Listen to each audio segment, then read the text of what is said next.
IT industry check your foundation. நீங்கள் உண்மையாகவே உங்கள் ஆர்வத்தில் தான் ஐடி இண்டஸ்ட்ரி தேர்ந்தெடுத்தீர்களா? உங்கள் கல்வி பயணம் எப்படி ஆரம்பிக்குதுன்னு உங்களுக்கு தெரியுமா? 5 முதல் 10ஆம் வகுப்பு வரைக்கும் நம்ம எல்லாருமே ஒரே மாதிரியான சப்ஜெக்ட் தான் படிக்கிறோம். Tamil, English, maths, science, social science. அந்த நேரத்துல நமக்கு எந்த கன்ஃபியூஷனும் இருக்கிறது இல்லை.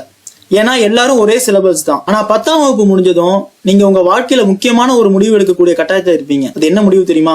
அதாவது 5ஆம் வகுப்பு முதல் 10ஆம் வகுப்பு வரைக்கும் ஒரே மாதிரியான சிலபஸ் படிச்சு ஒரே ட்ராக்ல வந்த உங்களுக்கு 11ஆம் வகுப்புல பலவிதமான ட்ராக் உங்களை நோக்கி பிரியும். அதுல நீங்க எந்த ட்ராக்கை சூஸ் பண்ண போறீங்க? அதாவது பயோமேக்ஸா, கம்ப்யூட்டர் சயின்ஸா, காமர்ஸா, இல்ல அக்ரிகல்ச்சரா? இதுல ஒரு ட்ராக்கை நீங்க தான் தெரிவு செய்யணும். அப்போ உங்க வயசு 15. அந்த 15 வயசுல உங்களுக்கு வாழ்க்கை பார்த்து பற்றி நிறைய புரிதலும் இருக்காது, கிளாரிட்டியும் இருக்காது. ஆனா அந்த நேரத்துல நீங்க எடுக்கிற முடிவு தான் உங்க ஃபியூச்சரையே ஃபுல்லா ஷேப் பண்ண போகுது. ஒருவேளை நீங்க கம்ப்யூட்டர் சயின்ஸை தேர்வு பண்ணிருந்தீங்க அப்படின்னா உங்களுக்கான சில கேள்விகள். நீங்க அதை உங்க இன்ட்ரெஸ்ட்ல தான் தேர்ந்தெடுத்தீங்களா? இல்ல மார்க் கம்மியா வந்ததால கிடைச்சதை அக்செப்ட் பண்ணிப்போம் அப்படின்னு தேர்ந்தெடுத்தீங்களா? இல்ல பேரண்ட்ஸ், டீச்சர்ஸ் இவங்கெல்லாம் சொன்னதால அதை அப்படியே ஃபாலோ பண்ணிட்டீங்களா? நிறைய பேருக்கு காமனா இந்த மாதிரி கூட நடந்திருக்கலாம்.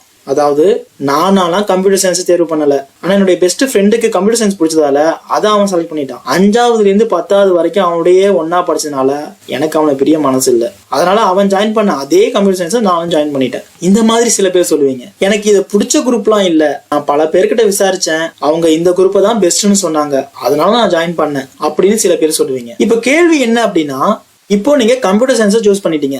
அதை நீங்க ஆர்வத்தோட தான் எடுத்தீங்களா இல்லையா? இல்ல அடுத்தவங்க சொன்னதால நம்பி எடுத்ததா? இப்ப டிகிரி முடிச்சு வந்தாச்சு, சர்டிபிகேட்டும் கையில இருக்கு. ஆனா வாங்கின டிகிரிக்கான நாலேஜ் நம்ம கிட்ட இருக்கா? உங்களை நீங்களே கேட்டுக்கோங்க. ஒருவேளை இல்லன்னு பதில் உங்ககிட்ட இருந்து வந்துச்சு அப்படின்னா நான் சொல்றத ஒரு நிமிஷம் கேட்டுக்கோங்க. நீங்க எங்கிருந்து வந்தீங்கன்றது மேட்டர் இல்ல, ஆனா இனிமேல் எங்க போறீங்க அப்படின்னு கிளாரிட்டி ரொம்ப இம்பார்ட்டன்ட். அதை பேஸ் பண்ணி தான் உங்க growth அண்ட் உங்க சாட்டிஸ்பேக்ஷன், உங்க சேலரி எல்லாம் டிசைட் ஆக போகுது.